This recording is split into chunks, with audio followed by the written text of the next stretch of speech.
Así es, y tienes razón, Nepal es un lugar culturalmente rico, interesante, y como mencionas, está en una zona, vamos a decir, muy particular. Como mencionabas, acá está en la zona entre India y China, en justo la cordillera del Himalaya. Es un país que está encerrado entre China e India.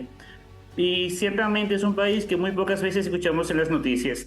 Sin embargo, ahora mismo está sonando precisamente por algo que no quisiéramos ver en ningún lado. Gracias por continuar con nosotros. Al inicio del programa hablábamos de que el mundo está convulso. Esa es Muy. la verdad, muy convulso. Y Convulso, eso yo creo que nos, convulso es tranquilo para como está el mundo. bueno, sí, Lamentablemente. ciertamente. Y eso nos lleva precisamente a valorar y a cuidar la paz en la que vivimos. Porque también nuestro país, a lo largo de su corta historia, desde que llegaron los colonizadores, ha vivido procesos difíciles y que lo que hoy somos se lo debemos al esfuerzo, a la sangre y al sudor de hombres y mujeres que se atrevieron a dar la vida por la libertad y por darnos identidad y darnos nacionalidad. Y eso hay que cuidarlo a capa y espada. Y cuando uno ve lugares, por ejemplo, como Nepal, que uno siempre ha asociado con la paz, la armonía, la filosofía zen, y resulta que la juventud, los de la generación Z, están revolviendo todo aquello con mucha violencia. Uno vuelve a preguntarse qué es lo que le está pasando a la humanidad. Entonces, por más lejos que esté Nepal, tenemos que tocar el tema, porque de muchas formas uno tiene que analizar las razones, ver los riesgos que eso representa, las implicaciones. Y claro, Víctor y yo nos hacemos acompañar, gracias a producción, a distancia, vía Zoom, de Melvin Pérez, quien es un conocido ya politólogo y que ha estado en más de una ocasión aquí en La Mirada. Buenas noches, Melvin, y gracias por acompañarnos. Buenas noches, Lisset. Gracias a ti y a ustedes por compartir con nosotros este momento. Para mí es un gusto estar con ustedes. El gusto es nuestro. Un placer. Recordemos que Nepal es una zona donde están los monjes tibetanos, donde está el pico más alto, el monte Everest, el punto más alto del planeta, Himalaya, sí. donde se vive toda una cultura de la calma, de la paciencia, del voto de silencio, de que yo creo que pudiéramos decir, Melvin, que es la parte del planeta donde se supone que debe haber más tranquilidad, más calma, más ecuanimidad. Y entonces ahora la juventud se ha tirado a la calle a armar todos estos líos. ¿Y qué es lo que está pasando? Supuestamente una Así es, protesta por corrupción, ¿no? así es, y tienes razón. Nepal es un lugar culturalmente rico, interesante, y como mencionas, está en una zona, vamos a decir, muy particular. Como mencionabas, acá está en la zona entre India y China, en justo la cordillera del Himalaya. Es un país que está encerrado entre China e India. Y ciertamente es un país que muy pocas veces escuchamos en las noticias. Sin embargo, ahora mismo está sonando precisamente por algo que no quisiéramos ver en ningún lado. Lo que mencionas de la generación Z es precisamente algo, no vamos a decir el problema, sino el detonante. Lo que ha estado ocurriendo últimamente ha sido el detonante de las últimas 2 décadas de problemas, de inestabilidad y de, vamos a decir, todo lo que no debería de pasar en una nación, especialmente en una nación como esa. El punto de partida ha sido protestar por lo que esos jóvenes entienden son actos de corrupción pública. Sí, mira, ellos tenían, a pesar de que vemos en las noticias que todo ha sido por, por el cierre de las redes sociales, realmente fue el resultado de varias semanas de protestas. Las protestas venían porque los jóvenes se quejan en gran medida por la corrupción, por el dominio de las élites y por un gobierno que realmente no conectaba con la población. Entonces, el gobierno, como ya no tenía cómo cerrar, cómo controlar eso, simplemente decidió cerrar las redes. Y eso en Nepal fue algo muy fuerte, muy duro. ¿Saben por qué? Porque Nepal es un país que está en una situación económica muy complicada. Alrededor del 30% del PIB de Nepal depende de las remesas. Fíjense que aquí en República Dominicana decimos que recibió muchas remesas, pero las remesas aquí apenas alcanzan alrededor de un 10%. En Nepal es el 30%. No hay empleo, no tienen medios de desarrollo y además de eso el nivel de desempleo es altísimo. Si se fijan, el nivel de vida en Nepal es absurdamente pobre. Nepal es mucho, mucho más pobre que República Dominicana, en el sentido de que Nepal tiene un nivel de desarrollo económico casi similar al de Haití.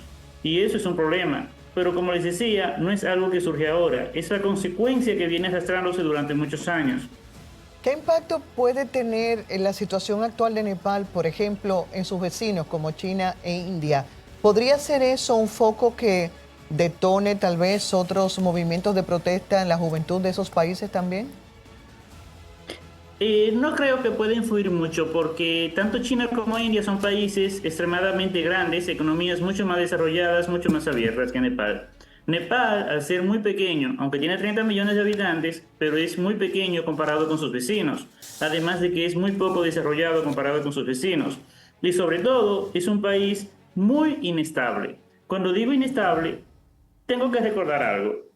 Nepal en los últimos 15 años, Nepal tiene unos 15, 17 años de democracia, pero en ese tiempo ha tenido más de 14 gobiernos. Es muy, muy inestable. De hecho, el primer ministro saliente ha sido primer ministro 5 veces en los últimos 10 años. Es algo absurdo. Es un sistema político que no se mantiene, que no logra responder a la gente. Es un sistema político que va cambiando constantemente. Y eso viene desde la caída de la monarquía. En ese punto es muy importante resaltarlo, porque la monarquía Nepal era un estado monárquico con un rey hasta el año 2008. Y en el año 2008 cae la monarquía y se instaura una república. Pero si vemos, 2008 no hace tanto tiempo. Es decir, es una democracia muy joven y una democracia que no ha logrado desarrollarse, con un sistema político que aunque estaba relativamente saludable para sus estándares, tampoco estaba consolidado, no tenía instituciones consolidadas. Pero no vayamos tan lejos.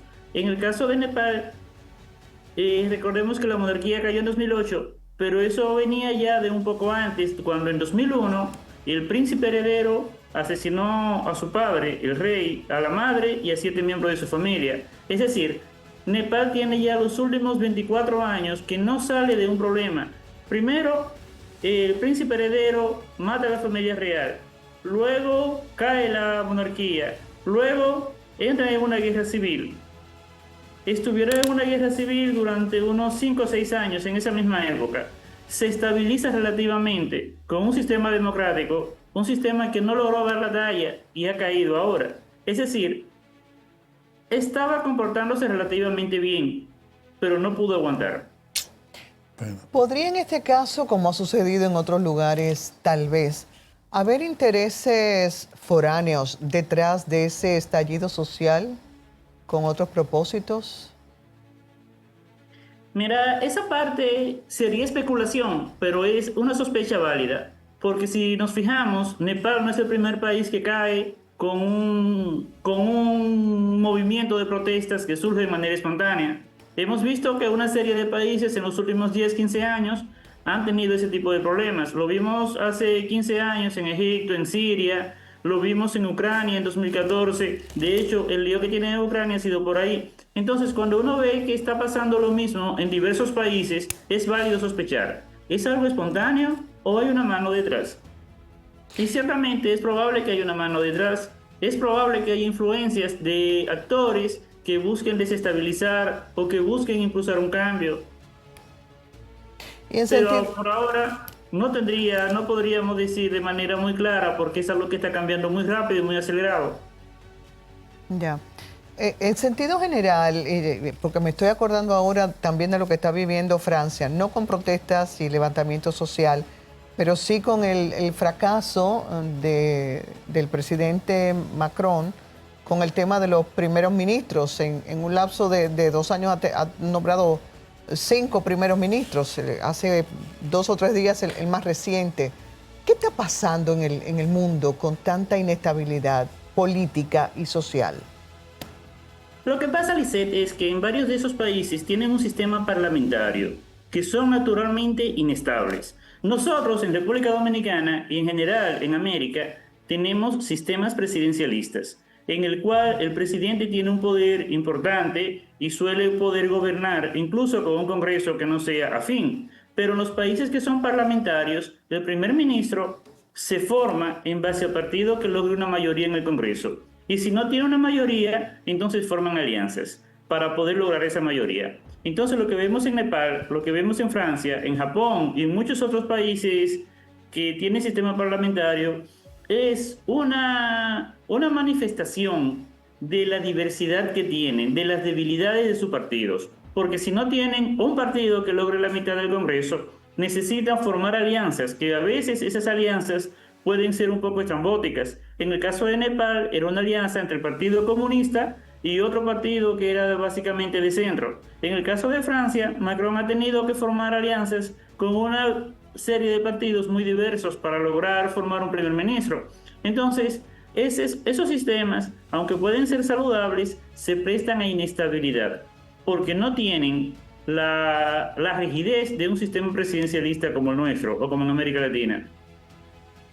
Bueno. Regresando a Nepal y para cerrar, Melvin, ayer veíamos a través de los medios internacionales la esposa del ex primer ministro fue encerrada en la casa y fue incendiada y obviamente pues la mujer murió quemada. Al ex primer ministro también pues lo llevaban los grupos, los manifestantes, los que protestan por las calles haciéndole daño. ¿Cómo se revierte todo eso? ¿Podrá Nepal recuperar? Bueno, tendrá que hacerlo, pero ¿cómo podría recuperar la calma y el ordenamiento? Es una situación muy difícil, Lisette, porque ocurre que las turbas no piensan. Mira, cuando tienes una turba, cuando hay un montón de gente moviéndose en una dirección, no suele ser algo coordinado, planificado, simplemente actúan por instinto. Y ese comportamiento es absurdamente dañino. Entonces, lo que pasó con la esposa del primer ministro y con otros políticos, porque también hay videos por ahí de otros políticos que han sido asesinados en circunstancias complicadas, cuando vemos eso, es la manifestación de la improvisación de la turba, de la rabia del momento. Cuando la gente se tira y no tiene una dirección, no tiene una guía, es un poco complicado. Pero es de esperarse que en los próximos días, de un modo u otro, se pueda reinstaurar el orden y alguien pueda volver a dirigir la situación. Actualmente se perfila que un señor que fue alcalde de la capital parece ser la persona que puede liderar. Es una persona que había sido artista, cantante y que tiene cierta simpatía entre la gente. Aparentemente pueden dirigir algo y tranquilizar el movimiento. Pero la situación se calmaría porque no es algo sostenible. No es una situación que se pueda mantener por mucho tiempo y no es una lucha de facciones. Fíjate que si tuviésemos una especie de golpe de Estado, una lucha de facciones al interno del gobierno o con militares, en ese caso hay potencial de que duren mucho tiempo. Pero en este caso, en cuestión de unos días, puede que se calmen y puede que busquen la vuelta. Ojalá que sí, que lo hagan. Sí, obviamente, ojalá que sí. Nos dice producción que tenemos un video de un medio internacional donde los organizadores de toda esta protesta se desligan del caos que están viviendo. Vamos a escuchar eso. Los organizadores de las revueltas en Nepal se deslindan de la violencia. Varios de los colectivos responsables de iniciar las revueltas se han desmarcado este miércoles de la violencia de los disturbios, asegurando que su movimiento ha sido distorsionado y que su lucha es pacífica. Entre los grupos que se han desmarcado está Jami Nepal, que cuenta con más de 51.000 seguidores en redes sociales y que ha condenado el saqueo de bancos y la quema de edificios, así como el Nepal Gen Z Youth Club. Algunas de estas agrupaciones han organizado campañas de limpieza en las calles, llamaron a voluntarios para apoyar a heridos en hospitales y solicitaron ayuda internacional para enfrentar la escasez de víveres. Asimismo, algunos colectivos también rechazaron la fuga de presos de la cárcel de Naku, así como la liberación del líder de la oposición Ramila Minchane, al defender que las protestas son apartidistas. Estos disturbios, que han culminado con la dimisión del primer ministro del país, Sharma Oli, comenzaron el lunes en Katmandú y ya han dejado una veintena de muertos y cientos de heridos, tras los enfrentamientos entre las fuerzas de seguridad y los manifestantes. Bueno, escuchando el reporte uno concluye que definitivamente cuando hay protestas, siempre hay un grupo que trata de aprovecharse, pescar en río revuelto y lo hace de muy mala manera. Y yo quiero concluir agradeciendo a Melvin que nos ha acompañado con su mirada desde su experiencia en geopolítica, que la violencia trae violencia. Víctor. Yo, mire Melvin, agradeciéndole por su tiempo y compartir esas ideas y conocimientos que tiene usted con el público de La Mirada. Gracias a ustedes y ha sido un gusto para mí compartir. Gracias Melvin. Mira, Lice, yo siento miedo hasta de hacer esta pregunta, hasta de pensarlo, imagínate decirlo, pero la voy a decir. ¿Qué más puede pasar que nos sorprenda más de lo que ya nos ha estado sorprendiendo todo este nuevo orden mundial en este tipo de situaciones? Porque para mí ver una protesta como esta en Nepal, yo te lo comparo como que tú me digas mañana que en Constanza está haciendo un calor más que en Asua o en Elías Piña.